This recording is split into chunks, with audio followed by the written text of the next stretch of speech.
this week at the farm. Welcome to our little family farm. I'm Molly Elwood, a second-generation farmer. And I'm Jake Yap, an agricultural veterinarian and smallholder. I don't know what that is. That's right. Okay. We have 12 chickens, a cow called Tupac, and 1,700 meat dogs at the moment. This podcast is our way of telling the story of our farm, so welcome. Coming up in the podcast today, Yes. backyard dogs. Yes. You've got some bad news about your ankle, Oh, yeah. bad news about your husband, Yeah. and bad news about food. But I mean, that's farming, right? Yeah, I mean, all those, nobody said it was going to be easy, so at the end of the day, it's hard. On that upbeat note, let's start the show. Great. This week at the farm. So, welcome to the podcast. Molly, you've been farming dogs for how long now? Oh, well, personally, been about 8 years myself, but the farm's been around since 1981. Okay. And this podcast is really just you welcoming people in, really. Yeah. I really want to make it more of a destination. I want people to come visit. I want them to come see the farm, see how it works. And also, if you can't come, you can come to the podcast and feel like you're part of the farm. So That's nice. And so we thought we'd start with your kind of news from this week. right. And, well, the big news is that you sprained your ankle. I did. So what happened? Oh, it's both gross and embarrassing. Like, can I share? Yeah, what we're here for. Well, I slipped on a dead Chihuahua in the Chihuahua shed. There's a lot of them, and we keep cement so we can keep it nice and clean. But yeah, I slipped and sprained, just twisted it right under. So Was that when you were doing is it called the dead walk or something? Every morning you have to... every morning, we go in and check to see if anybody. And yep, Oh. 8:29. And Always a pain in my butt, and now literally. Wow. Yeah. Okay. So who's going to be doing all the farm chores? Can you actually... Well, yeah, no, I'm supposed to stay off my foot for a little bit. So, no, I have Peggy. Peggy's one of our farm hands. She works at the farm. She's been here forever.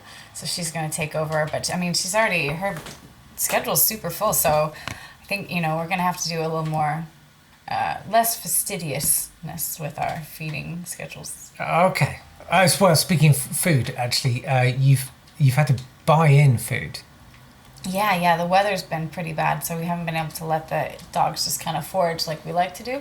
So we've had to buy a lot of grain grain and grass right now, and it's really expensive.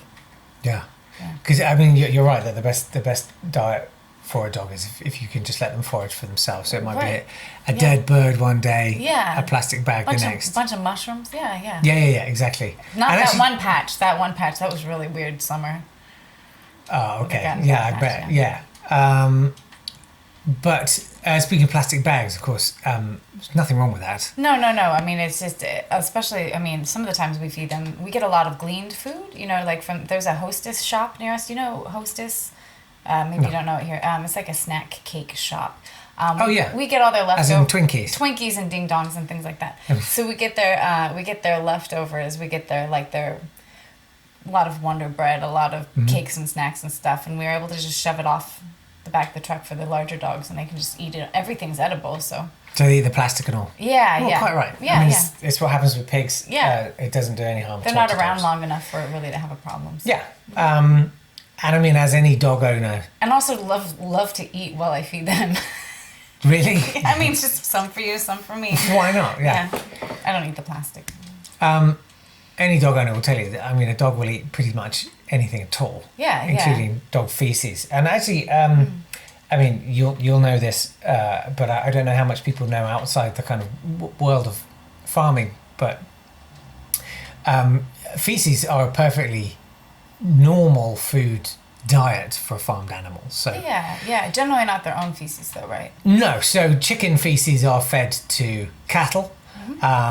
Also, chicken feathers are fed to pigs. And so dog feces and dogs eating their own feces is there's absolutely no harm in that. Yeah, we try and make sure that they're not eating their own feces. Like the smaller dogs eat the bigger dogs. Okay, that makes sense. Not a cat. One of the weirdest ones. Appetizing, guys, but well, you can't taste it. One of the weirdest ones I found out about whilst just having a quick look, Mm-hmm. was starfish meal, Oh, which should I be feeding them that? well, you could. It's not all that cost effective anymore. But apparently, between the wars, starfish meal was quite often used.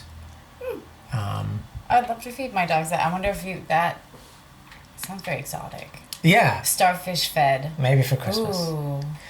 And finally, how is Landon's gout? So this is your husband, Landon? Yes, my People who husband don't know. Landon. Yeah, it's flared up again, which is again hard, which means he can't be on his feet either. So Peg is having to do double the work right now. Well, because he presumably he can't see his feet because you get the huge swelling in the throat. Oh yeah. Like a- mostly it's his ankles. They're like the size of balloons. Wow. It's really gross. He can't get in his rubber boots anymore. He must look a bit like a poodle, you know, when they shake. You know what I mean, with the Yeah. bulby bits and the big ruff around the neck. Yeah, he's not doing so hot. I keep telling him he's obsessed with eating Labrador liver right now. He's on this diet that Okay. he just thinks he's gonna really like bulk up. He's been going to the gym a bit, Mm-hmm. weightlifting, and he was like, I'm gonna get into this whole liver diet. But the amount, I can't remember what the Uric chemical acid. is. That's Yeah, it. yeah, Yeah, it really builds up and it's really heavy in labs. So I'm not. Wow. It's real hard. That's a gross. Throw it like a beach ball. Wow, come on. But how does he, does he feel healthier? I bet, he's got... I don't think so. No. We've been Does he- talking, but Yeah. he should be laying off again a lot of things right now. But you tell a farmer what to do, and he's going to do the exact opposite. So we got to suggest Sure. more liver. I don't know. Yeah. I gotta- see what happens. Yeah. Has it affected his voice? Is he sort of Donald Ducky now? Okay. It's real attractive. God, what you marry into, Donald Duck. Oh. Incredible. Now is He's probably not a good going to listen time. to this podcast, really. No, he's not. He doesn't really engage that much. No. You might as well launch a new product. Oh, straight off the back of that. yeah. So we've got a new spicy Good Boy Rizo, which is Chihuahua and Spaniel mixed together with some spices. They look amazing. Yeah, they're really good. I like putting them in with palm eggs, or you can just eat them on toast. So Wow. we're gonna do. I feel like that would be great with a pasta dish. Oh yeah, something spicy. Yeah, anything that you're eating spicy or on a pizza. It's funny looking at the four of them there Yeah. in the pack. I keep thinking of Prince Charles, and I can't think why. Oh, But is he a big fan of Good Boy Rizo? if you just Google Prince Charles and fingers, Oh right, I know See- about this. see as what well. comes yeah, out. Yeah. yeah. Doggy do's and doggy don'ts. Sponsored by Nemagluck's Worming Solutions. From cow to pig to hen to dog, all farmed animals carry worms. Stop the wrigglies with Nemaglucks. So we have our first email of the week. Yvette has written us to say, "Hi, I currently have a dozen backyard dogs." Good for you, Yvette. I think she got them from us. Oh, wow. We generally harvest a couple a year for our personal use and fill up the freezer. Recently, a vegan said that my backyard dogs were unethical. Please tell me why. Well, first of all, thanks so much for writing in, Yvette. Yeah. And our podcast email address for anyone who's got any questions about dogs, dog raising, just the industry generally, or even if you want some cooking tips, it's podcast@elwooddogmeat.com. That's podcast@elwooddogmeat.com. Backyard dogs. So you send them out. Yes. Okay. Yes. So And that's some of them, it's not nice to say, but some of them often die in the mail. Is that yeah, right? but that's just it's the males. We generally put backyard dogs are generally female dogs because they're quieter and they're less aggressive. So Right. we ship them out in a box, and puppies you just get them in the mail. It's so convenient. You just go and they're just waiting for you at the post Amazing. office. Yeah, How exciting. it's really fun. The time of year when we have them all boxed up, ready to ship out, they're just. Stacked. It's so exciting. Spring is great for Yeah. that. And so am I right in thinking, do you put boy ones in there to calm Yeah, them so down? or- so the boy ones are for extra heat and cushioning. So like if maybe you only ordered 6, but the box has room for like 8 or 9, Oh, you put okay. the boy ones in so that they don't, shift around too Okay. much, and they get extra heat, especially in like if you get a cold snap. You want to make sure there's enough warmth. And also, it's a cheaper way to offload the males instead of It macerating. is. Yeah, Right. and we obviously then you've got a couple males to get rid of, but then that's soup. So Okay. Well, that's good. yeah, That's better than just maceration and yeah. Okay. And Well, so I mean that it's. I mean, if that's a problem with ethics, I don't know what your problem is. well, coming on to the ethics thing. Yeah. So yeah, I mean, there is this argument that people make saying it's unethical because it's mainly the females and the male puppies often get macerated, and then there's also this sort of this sort of ridiculous idea that these animals, and we should make the point that all domesticated farm animals are bred for purpose. Like Yeah. they're not there as pets, or No. and they wouldn't survive in the wild. So No. to say it's sort of unethical to have them is silly, really, because they wouldn't survive anywhere else, and they wouldn't exist if we hadn't artificially inseminated them. So- Exactly. I think that a lot of people forget that this is again their purpose, and it's really it's what do they expect us to do with them? Just let them go? Yeah. I mean, it's Absolutely. ridiculous. Yeah, and I think it's great for kids. It's a great way for them to learn about Where their food comes from. Exactly. Yeah, and Exactly. getting a hands-on experience and knowing where it came from, and as opposed to buying it from the store, Mm-hmm. where who knows how they were treated. You know, you've treated them Yeah. yourself in your backyard. I mean, Yeah. you can't get any more it's wholesome Yeah. too. So And it is literally hands-on. I think when you're throttling a puppy for the kitchen table, I mean it's got to be one of the most memorable experiences a child can have. right, and they're going to respect the food a lot more. You know, they're gonna say, "I did that." Look. Yeah. And I found with my own kids because we have backyard puppy from you, yeah, and I remember when I made my eldest strangle his first puppy, an amazing sort of side of it. He seemed much calmer. He was very, very, very quiet for some months. yeah. I think they're just really processing like their connection to the world, you Yeah. know, and the fact that now that, you know, that now they're a man, kind of. you know? Absolutely. Yeah, it's like their first cigarette. It's wonderful. Well, look, do write in if you've got any Yes. questions about dog raising, dog handling. If you've got a dog that has some kind of condition and you don't know what it is, or you're wondering what to feed them, or how to enrich their lives, just get in touch. It's podcast@elwooddogmeat.com. What's cooking? Yes, it's time for What's Cooking. Oh, what's cooking? Oh my gosh, what is cooking? So, it was Steve emailed to say, it was a very simple question, what's the best way to cook Rottweiler? Now, obviously, you how many, you must have cooked a lot of I've Rottweilers. cooked You've a had lot. more Rottweilers than I've had hot dinners, I suspect. Yeah, we end up having. It feels really privileged to say a lot of people don't have access to Rottweiler roasts the way we do, and we're just like, oh, it's time for another one. We gotta starting to of get course. we gotta eat the ones that get kind of freezer burned in the back, so we can get through them, so we can get some fresh ones. I really like the roast say that Roast 3 times. Rottweiler. Roast Rottweiler. Say that 3 times. We like to wrap it with some pug bacon and then season it with sage and put it in the oven for, what would you say that in Celsius? I don't know. Oh, you want it on a fairly low oven, so I'd say probably about 160, Low oven. 150. My grandmother used to cook dogs in a slow oven, and I never knew what that meant, but Yeah. It's just an easy to catch oven. yeah. And then just make sure that I make soy sauce based sauce on top of it. That's really so that for a way it second just soaks in there. I was like, soy. Yeah, no, soy sauce. Not related at all. That's so nice with a glaze. Yeah. I mean, I know that we've eaten quite a lot of underweight Rottweilers that they're just not really going to fetch anything in the market.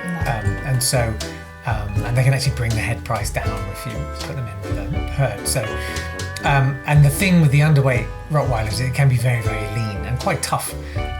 And so the trick with that is to kind of do a lot of the work ahead of time. So if you've got a meat grinder, grind it. Shred it is also If really not, good. shredding it's really, really good.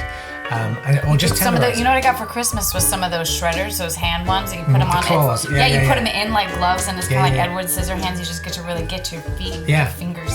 Well, it's ironic. It's what I would always keep the front legs of the Rottweiler, and I would actually use their own because they work perfectly. Right. And for right. salads, everything. Right, I love They're that. really good Good service. at Halloween too. So yeah, if you've got the whole dog, maybe give that a go. Yeah, yeah. Alternatively, you could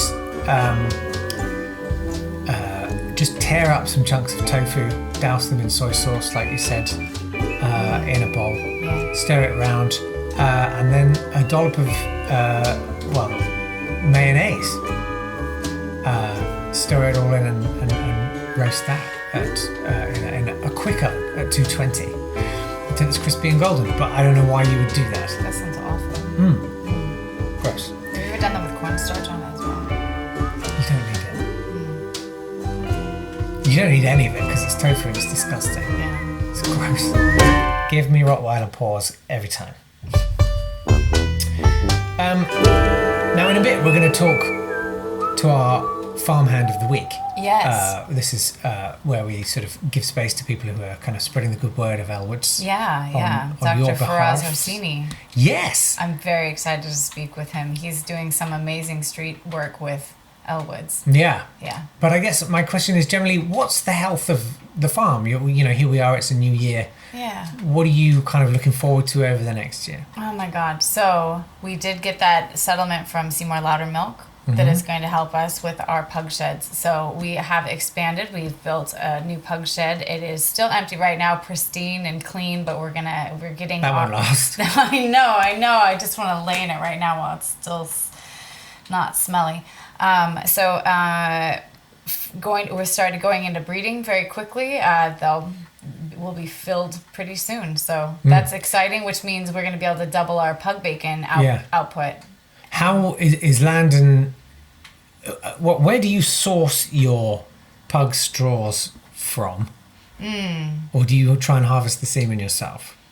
Landon does it himself. He's really into Hands that. on. It's real gross. Yeah. Yeah. Okay. I don't want it. I'm just wondering how well he's going to do with that when he can only really look at the ceiling now. Yeah. Well, Peggy and him have something figured out where she's gonna just hand him some pugs, and he's gonna do it well. He's got some kind of lounge chair situation. Oh, okay. Yeah. But like he can do like 5 pugs an hour. Yeah.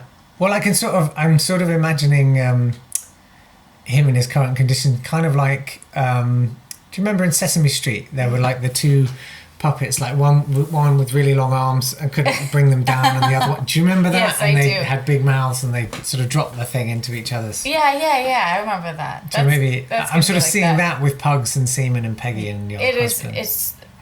It'll work. It'll work. I think I'm gonna be gone that weekend. I don't think it's hard to maintain a relationship when you've seen them harvest pug semen. It's not good for a marriage. But I would say the opposite, really. It's being there's free something and incredibly open. Yeah. exciting and virile about. I just wish I just wish we had not bred the pugs to be so big. Our step uncle did, so they can't breed themselves. Like it would be nice. Right. The Chihuahuas, they're fine. Mm-hmm. Just endless so many you're stepping in them. It's just. Yeah. Well, let's talk to Dr. Faraz. Oh yeah, this will be exciting.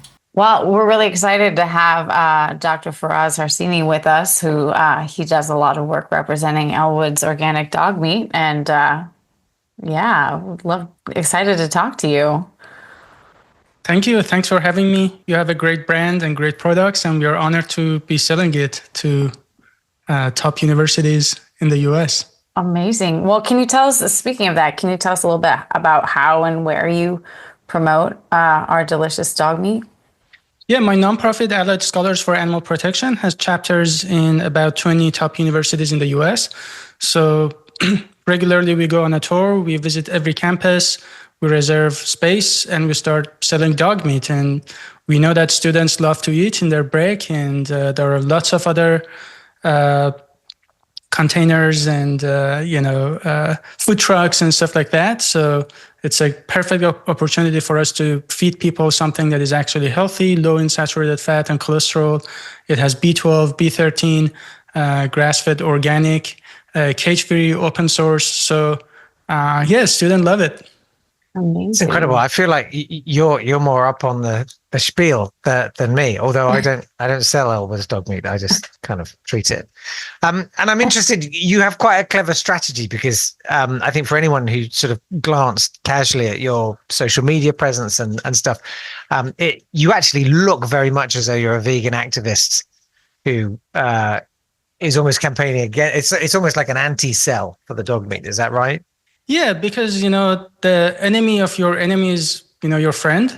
So if I make people hate vegans, then they're actually our friends. So they end up buying more products. Yeah, That's kind of like how whenever you hear people say for every, what is it? Oh, it's the fans of us that say for every dog you don't eat, we're going to eat two more. I mean, it's similar. Yeah. exactly. Works for us.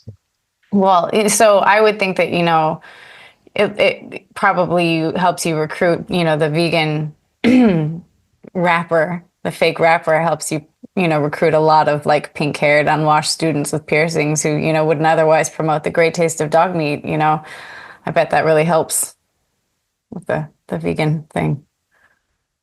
Yeah, I mean, sometimes we get vegans, they think it's a satire event, but we just, I'm not really into sales. Sales is not really my thing, but when you're passionate about a product, then you just become good at it. And I'm really passionate about the products that we have here. That makes it work. And I see that a lot of students are interested. They come, some people get mad, and I ask them, like, are you vegan? They say no. I'm like, why are you mad then? I don't get it. But yeah. I want to double check. You are definitely not. Just for anyone with any doubt, you're definitely not vegan, right? Oh yeah, I'm not insane. Yeah. I love the taste of meat, God put animals here for us to exploit and abuse. And amen. Why do they taste so good? Why do they look like food? Specifically Exactly. dogs. Yeah, certainly dogs. Yeah. Well, And especially with dogs, I think anyone who had a dog like myself, like, you call them, they come to you as if like they want to be eaten. right. Sure. Why else would they come to you? Otherwise, they run away. Dogs are almost pathetically desperate to please human beings. Yeah. And there's no greater gift a dog can give than to jump willfully into the oven and self-based. Absolutely. Like dogs put themselves in danger for us, whether it's canine units, whether they're used in minefields. And I'm sure if I was a dog and I knew if I'm being eaten and that makes my owner happy, I would do that happily. Why not? Like any other animal actually in nature, if you really try to, catch a hog or any other animal, they generally like run away from you. But dogs actually come to you. I mean, that's a good sign. Like God, I think in a way, God is telling you that, this is what you should be eating. Yeah. I don't know oh, go ahead. No, I was just going to say I had an incident quite recently on an airline where I went on board the plane and I took like a couple of pounds of pug bacon with me on the flight, and I was just sort of went to start eating it on the flight, and the air steward said, "Look, I'm sorry, you can't eat this on the plane." And I explained, this is my emotional support animal, and they let it go, which was Amazing. quite understanding. Well, I was going to say, I don't know if, most people haven't allowed, a meat dog into their house, but sometimes we have to care for them. Sometimes they have injuries and stuff. And so the house is a bit of a zoo sometimes. But I don't know if you've ever eaten near a meat dog, they basically almost jump onto your plate. Like they want to be on as close to the plate as possible. You mentioned earlier, though, that you'd had some, maybe some more dramatic interactions when offering dog meat samples. Can you share, maybe a memorable interaction or two? Yeah, there was a guy who was, holding his dog really tightly, and he was really annoyed, and he was like, "You're gonna eat my dog? You're gonna eat my dog?" He was just losing his mind, which is crazy because I asked him if he was vegan, and he said he wasn't. So he was eating cows and chickens and pigs and other animals. So I don't get that. And other challenge that we have is like students sometimes get really emotional and they complain. And it's not that we just sell Elwood. We also have lots of posters around the campus. So a lot of people just like throughout the day see these posters for free dog meat, and they go and complain to university. And so we get emails from universities that, hey, students are uncomfortable. I'm like, what are you talking about? You guys are eating and selling all those other animals, like, and in a way, it's hurting, I guess, free speech and freedom in this country. Why is it okay to eat so many other animals? I mean, just not dogs. I mean, what's so different about dogs except the fact that they taste better? Yeah. It does feel a bit, what's the word? As you say, kind of singling them out like that just feels quite bigoted in a way. Especially, I mean, do the colleges have other posters around for maybe advertising, maybe barbecues, like all the time, fraternity barbecues and things like that? Yeah. All the time. There are pictures we took like literally side by side, that in fact, we actually stick one of these when we see advertisement for other animal products. I think that's a great opportunity for us to sell. So we actually put this posters side by side, because if they're going to go have barbecue, they might come and get some free dog meat. Amazing. That's a great idea. And actually, I mean, clearly you're someone fantastically passionate about Elwood's and dog meat. How would you advise other students get involved if they want to? I mean, just contact us or contact Elwood. I love your products. Everything is available on your website. People can just buy samples and get the material and get going from there. See. I would say we bought some plastic meat from Amazon to put on our table as a demo. The real dog meat, of course, is wrapped and we keep it on ice, but people really just think that it's like meat. And I was like, who puts like raw meat on the table? It's quite funny when people are just exposed to the idea of dog meat. They can't really think rationally anymore.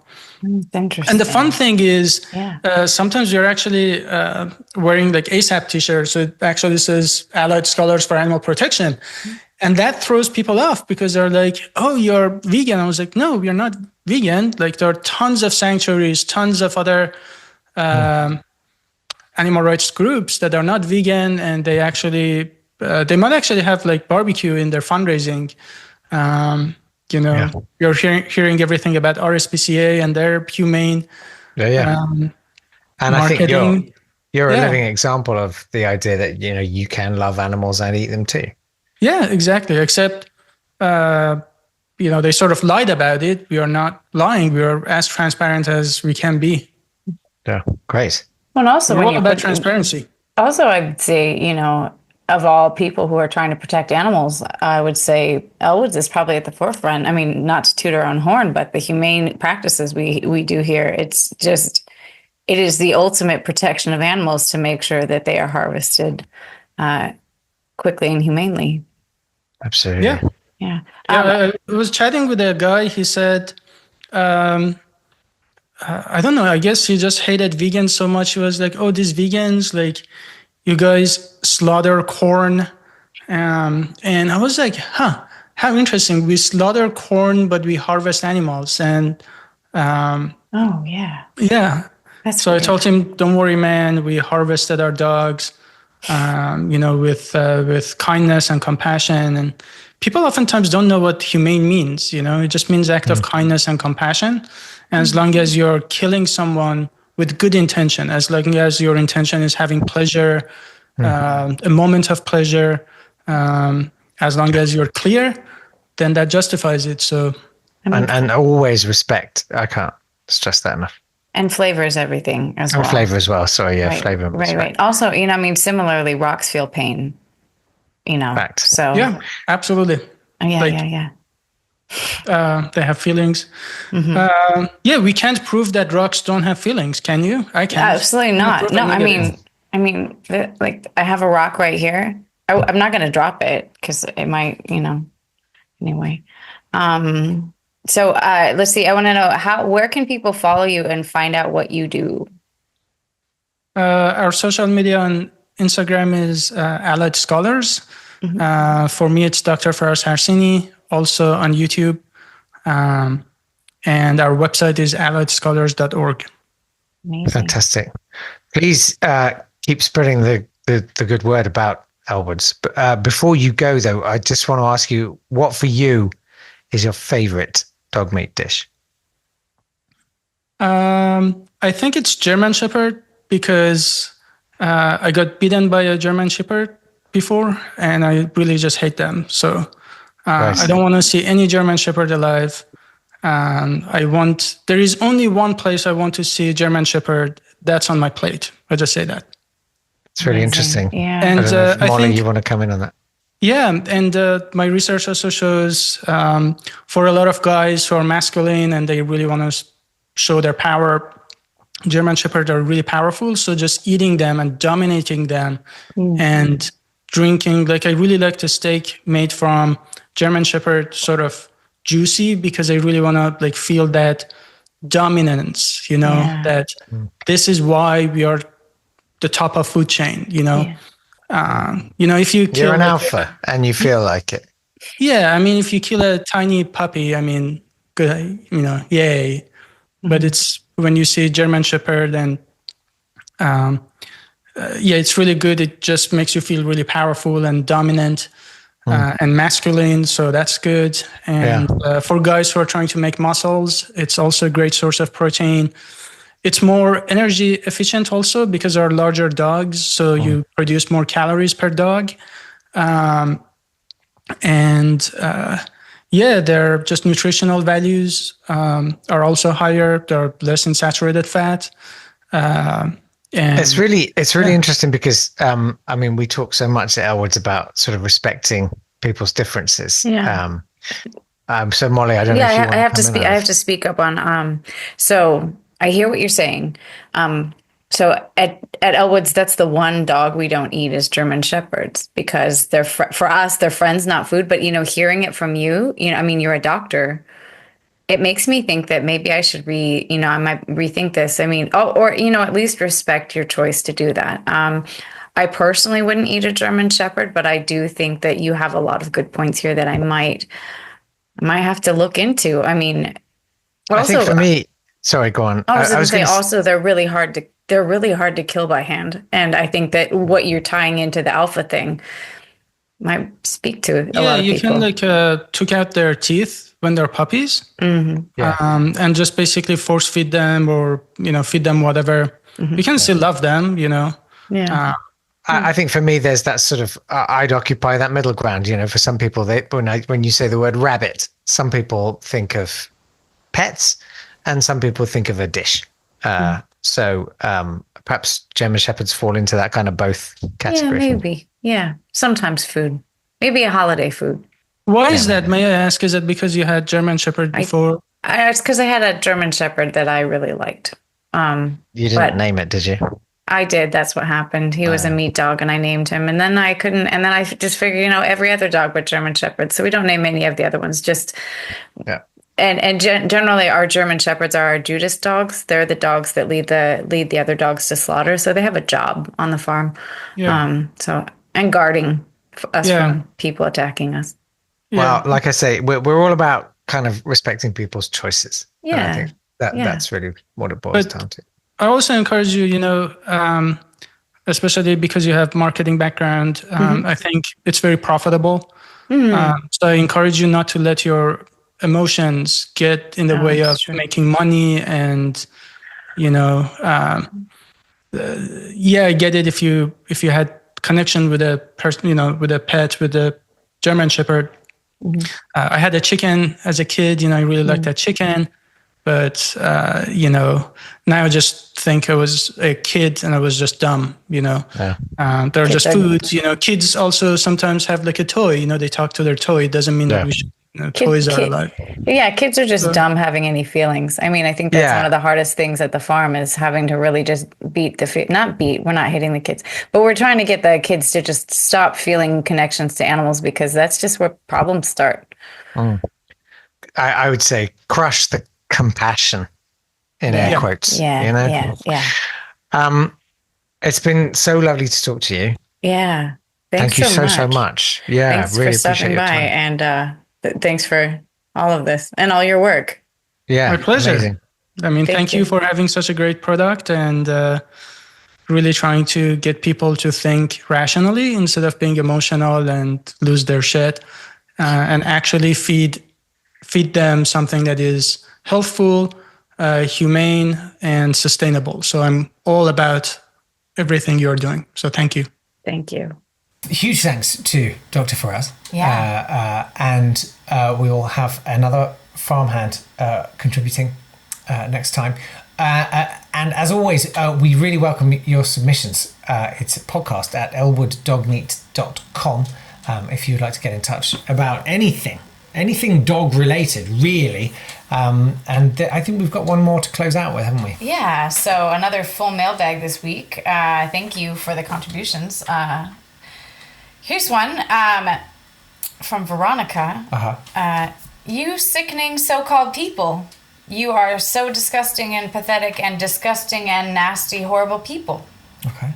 Shame on your family and your country and your dog-eating customers. Veronica. That's nice. There's another one here from Louis. Yeah. Where, because you've got an online contact form, haven't you? Right, I do, And so it yeah. asks the question, how did you hear about us? He says, I sniffed a pile of shit. And the message is, fuck you, get cancer. All right. Yeah, well... Haters gonna hate. But yeah, do get in touch with the podcast at elwooddognmeat.com. Anything positive you'd like to share would be great. That would be lovely, but whatever you want to say, we're here to hear it. Molly, I hope your ankle and, dare I say, arse get better. God, yeah, I hope so. Thank you. And we'll see you next time. Thanks so much for being here for the first one. Yeah, it's only going to get better from here, right? Yeah, it's all downhill from here. Bye. Bye. This week at the farm.